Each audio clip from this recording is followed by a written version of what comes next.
5 লাখে কিনে নিতে চেয়েছিল সার্কাস দল। 3 ফুটের সেই গণি এখন ডাক্তার। 72% অক্ষমতা নিয়ে স্বপ্নের এমবিবিএস পাস। শার্টের উপরে হাসপাতালের চেনা সাদা অ্যাপ্রেন, গলায় ঝুলছে স্টেথেস্কোপ, চোখ মুছে চাপা উত্তেজনা। গুজরাতের ভাবনগরের স্যার টি জেনারেল হাসপাতালের ট্রমা সেন্টারে রোগীকে নিয়ে স্ট্রেচার ঢুকতেই ছুটে গেলেন তিনি। নিজে রোগীকে দেখলেন না, দুজন ইন্টার্নকে প্রয়োজনীয় নির্দেশ দিয়ে দিলেন। তারপর ধীরে ধীরে নিজের ঘরের দিকে পা বাড়ালেন। ততক্ষণে অবশ্য রোগীর পরিজনদের মধ্যে চোখ চাওয়াচাবি শুরু হয়ে গিয়েছে। খোদ ডাক্তারের মাথা যে স্ট্রেচার পর্যন্ত পৌঁছচ্ছেই না। স্ট্রেচারের উচ্চতার চেয়েও ডাক্তারের উচ্চতা কম। রোগীর পরিজনদের সেই দ্বিধা সংশয়কে পাত্তা না দিয়েই নিজের ঘরে ঢুকলেন গণেশ বড়ইয়া। বয়স 25, উচ্চতা 3 ফুট এবং নামের পাশে এমবিবিএস। শরীরে 72% অক্ষমতা নিয়ে কিছুদিন আগেই এই ডিগ্রি লাভ করেছেন তিনি। নিরক্ষর কৃষক বাবা স্বপ্ন সফল করেছেন। ভাবনগরের গোর্খী গ্রামের দরিদ্র পরিবারে জন্ম গণেশের। বাবা মায়ের অষ্টম সন্তান, প্রথম পুত্র। শুরু থেকেই তাকে নিয়ে অনেক স্বপ্ন দেখে ফেলেছিল পরিবার। কিন্তু জন্ম থেকে গণেশ বামন। গ্রোথ হরমোনের অভাবে চলাফেরাতেও সমস্যা হতো বিস্তর। রোগ ধরা পড়ার পর তাকে ঘিরে পরিবারের আশা ভরসা নিবে এসেছিল। তবে ভালোবাসা কমেনি। ছোটবেলার কথা বলতে গিয়ে গণেশ জানান, 10 বছর বয়সে তাকে কিনে নিতে এসেছিলেন এক সার্কাস দলের কয়েকজন সদস্য। বাবাকে 5 লক্ষ টাকা দিতে চেয়েছিলেন তারা। জানিয়ে দিয়েছিলেন সার্কাস দলে কাজ ছাড়া গণেশের আর কোনো ভবিষ্যৎ নেই, আর কোনো ভবিষ্যৎ হতে পারে না।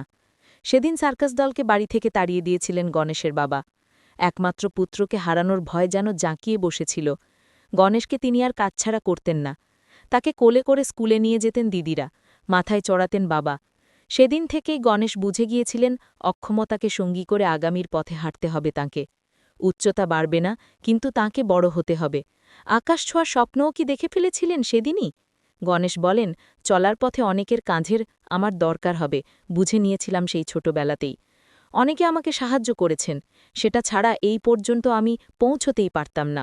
আপাতত ভাবনগর জেনারেল হাসপাতালের bonded medical officer class 2 Ganesh. 26 November পেয়েছে নিয়োগপত্র। অবলীলায় স্বীকার করলেন এখনও পুরোপুরি বিশ্বাস করতে পারছেন না এই বাস্তবকে।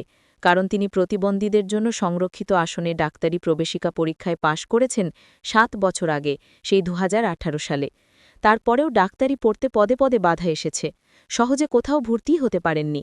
প্রথমে বাধা দিয়েছিল জাতীয় মেডিকেল কাউন্সিল, এমসিআই।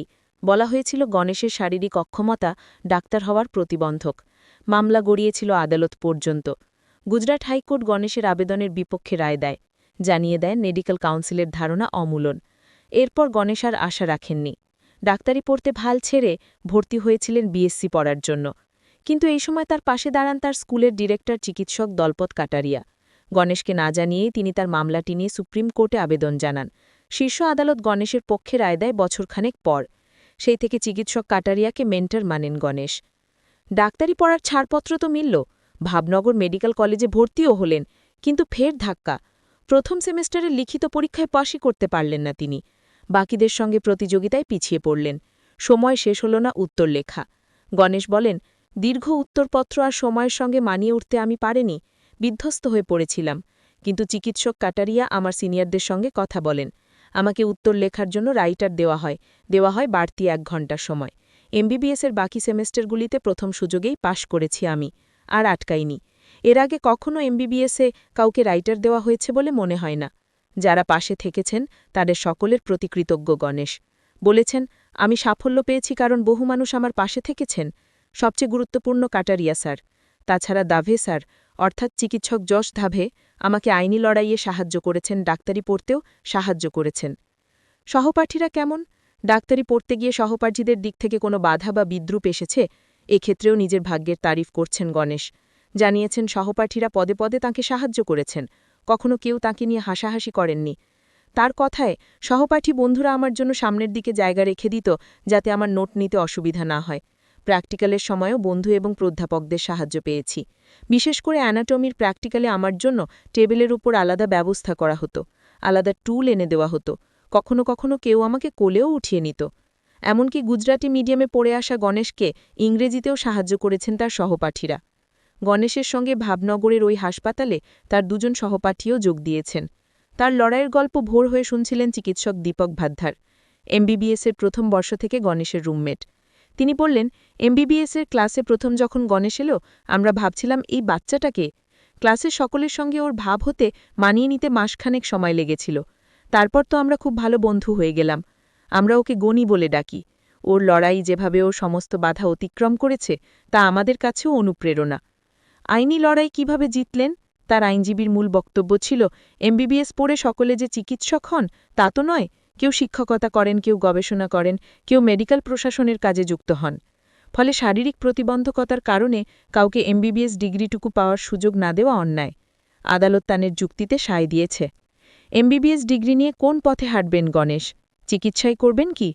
রোগীরা তাকে দেখে দ্বিধাগ্রস্ত হন, তা স্বাভাবিকও, মেনে নিচ্ছেন ভাবনগর হাসপাতালের ২৫ বছর বয়সী মেডিকেল অফিসার। চিকিৎসক কাটারিয়া তাকে ইউপিএসসি দিয়ে প্রশাসনে যোগ দেওয়ার পরামর্শ দিয়েছেন। তবে তিনি আপাতত স্নাতকোত্তর স্তরের পড়াশোনা এগোতে চান। অস্ত্রোপচারের জন্য শারীরিকভাবে দক্ষ চিকিৎসকের প্রয়োজন। কেন আমি জেনে শুনে কোনো রোগীর জীবন নিয়ে ঝুঁকি নেব? বলতে বলতে চেম্বারের দিকে পা বাড়ালেন গণেশ। ছবি ও লেখা সৌজন্য আনন্দবাজার।